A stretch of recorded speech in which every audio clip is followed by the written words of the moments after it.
Vamos a continuar entonces ya con la última pregunta. Va con un enfoque de precios de transferencia. Igual los demás estamos invitados a aportar.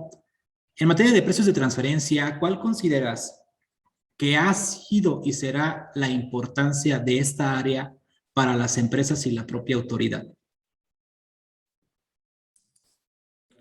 Sí, pues aquí si quieres inicio y ya después Raúl puede complementar y los demás.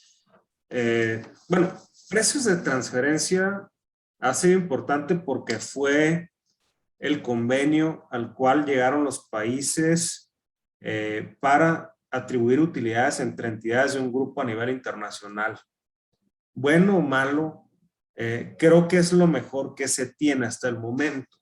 ¿Sí? Se analizaron otras opciones, vino el proyecto BEPS, incluso al principio se repensó en ver si el principio que sustenta la práctica, el famoso arm's length, si era el indicado. Y yo escuché y yo concluyo que es lo mejor que tenemos. Entonces, no hay otra cosa que permita, desde una perspectiva de la ley del impuesto sobre la renta, atribuir las utilidades entre entidades del grupo para efecto de gravarlas correctamente en donde tienen que ser grabados, en donde se lleva a cabo el negocio, que básicamente eso fue mucho el énfasis de BEPS, ¿no? O sea, atribuir digamos que alinear la creación de valor con el pago de impuestos, que para mí es simplemente el reporte de utilidades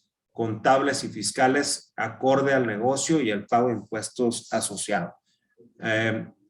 Ahora bien, esto hacia futuro, ¿qué va a pasar? ¿No? O sea, yo siento que los precios de transferencia cada vez se están afinando más, afinando la puntería a que, primero, entender que precios de transferencia es un tema económico, no es un tema solamente contractual. O sea que si tu contrato difiere de tu realidad económica, hoy por hoy ya lo aclaran las guías que tienes que atender a la realidad del negocio. Entonces, el contrato se quedó ahí como un acuerdo, como una buena práctica para facilitar la lectura y la interpretación del negocio y para evitar conflictos entre las jurisdicciones que pudieran producir doble tributación. Habiendo dicho esto, entonces ya nos quitamos de la mesa una gran incertidumbre que antes teníamos. Después, un gran énfasis en el tema de la aplicación de las metodologías de precios de transferencia, que si bien son complejas, son opcionales si la comparas una con otra. Y la sobresimplificación de la materia muchas veces nos lleva a recurrir metodologías que no son las adecuadas y que creo que cada vez se ha distinguido mejor en qué circunstancias hay métodos que se pueden aplicar que no generan un costo administrativo absurdo, pero que tampoco van a crear un resultado fuera de la realidad, ¿no? Sobre todo cuando tienes entidades que son parte de la generación de valor, de funciones de alto valor, llámese intangibles u otras funciones de valor agregado. Y si es así, lo único que creo que sería la recomendación es que se tome en cuenta en el análisis. Habiendo dicho esto también, obviamente nos enfrentamos a lo que siempre ha sido el talón de Aquiles de los precios de transferencia, que es la falta de información pública disponible. Y por ello tenemos los famosos ajustes de comparabilidad. O sea, ¿qué podemos hacer para mejorar la información a la cual sí tenemos acceso, ¿no? Todo eso tiene que evolucionar para ir enfocando muy bien la mejora en la aplicación de las metodologías. Y quiero concluir con dos puntos. Uno, que desde mi perspectiva, habiendo dicho esto de las situaciones técnicas que han ido evolucionando, la subjetividad de precios de transferencia, desde mi perspectiva, debe restringirse a lo que es la aplicación del rango intercuartil. Esa es la verdadera subjetividad de los precios de transferencia, que te permita cumplir dentro de un rango estadístico, dentro de un umbral de aceptación, donde cualquier punto que esté gravitando dentro de este espacio está cumpliendo. Eso, si se lo preguntas a un abogado, le podría explotar la cabeza, ¿no? Porque no sabes exactamente dónde tienes que pagar impuestos. Entonces, pero a lo que quiero llegar es, la subjetividad de los precios de transferencia no tiene que estar.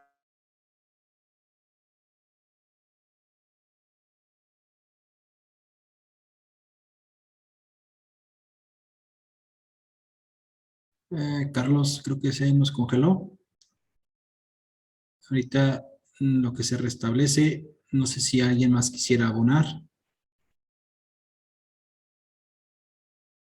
Yo lo que ahorita pienso en respuesta a esta pregunta, sin ser el especialista en la materia, es que si ahorita estamos viviendo algo por la parte de tasas efectivas, no nos vaya a extrañar que lo podamos vivir en relación a las tasas de referencia o de comparabilidad en este tipo de pagos en materia de precios de transferencia. Creo que es bien importante esta área porque nos marca la pauta, porque pues sí, de las principales operaciones que se llevan a cabo, pues sí son con partes relacionadas, y marca la pauta el actuar de la autoridad para ver qué planea hacer para poder simplificar más este tema, porque la comparabilidad, por ejemplo, es un poco subjetiva, un poco compleja. También se desconectó el buen Raúl, que eran los dos de precios de transferencia. No sé, No, pero Adrián. aquí no sé si todavía me escuchan. Sí, mi Perdón, estimado. creo que había redondeado un punto, y no sé, Luis, cómo quedamos ahorita ya con los tiempos. Si quieres que diga mi otro punto o ya seguimos con lo que... Adelante, mi estimado.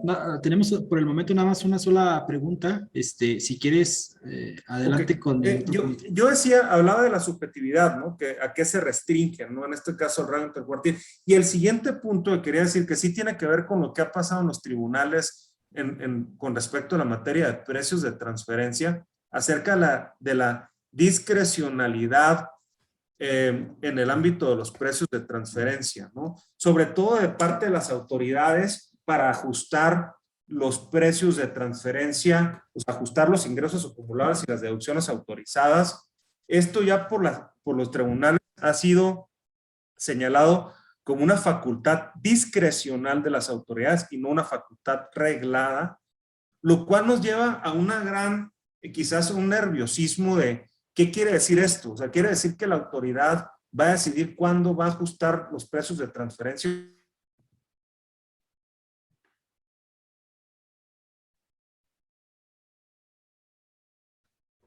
Nuevamente lo perdimos al buen Carlos. En lo que se reconecta, ¿alguien más quisiera abonar a la respuesta? Mientras tanto, estimado Luis, me llama mucha atención que ya por años varios administradores centrales de precio de transferencia han declarado que la capacitación o la especialización de precio de transferencia cada vez va a ser migrada más hacia las administraciones locales, ¿no?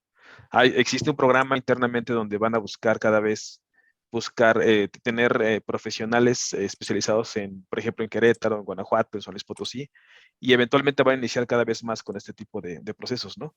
Ya existe una serie de capacitaciones también al interior donde justamente validan este tipo de temas y no, yo creo que no nos ha de extrañar que cada vez las administraciones locales empiecen a validar más este tipo de temas, ¿no? Particularmente platicando con el administrador local de aquí de Querétaro, pues sí ha sido muy incisivo en decir, oigan, pues esos temas los conozco, sé que pueden ser temas sensibles y tengo que validarlos, ¿no? Como autoridad, ¿no? Entonces, vamos viendo si los temas de facultades, los temas de la capacidad, cómo se van dando, pero es un tema que no han quitado el arreglo, ¿no?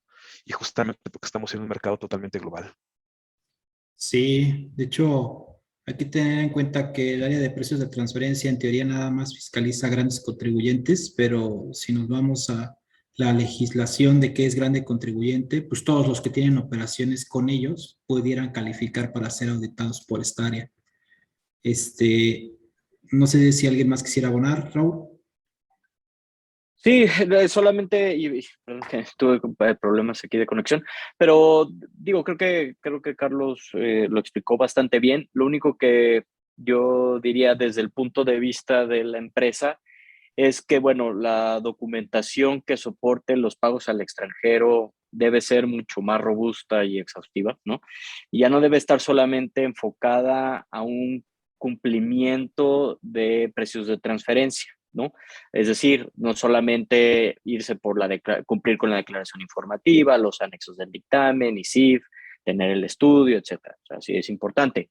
Sin embargo, ya hay que verlo de manera holística y todo lo que hay detrás del estudio de precios de transferencia, no solo con el simple si estás o no dentro del rango intercuartil, sino ya también considerar los elementos del capítulo 7 de las guías de precios de transferencia, que es lo de servicios, donde te menciona que hay que soportar que hay un beneficio efectivamente prestado, que tienes que dar un test de ese beneficio de esos servicios, que no son servicios duplicados, que no son actividades de stewardship, es decir, actividades de accionista.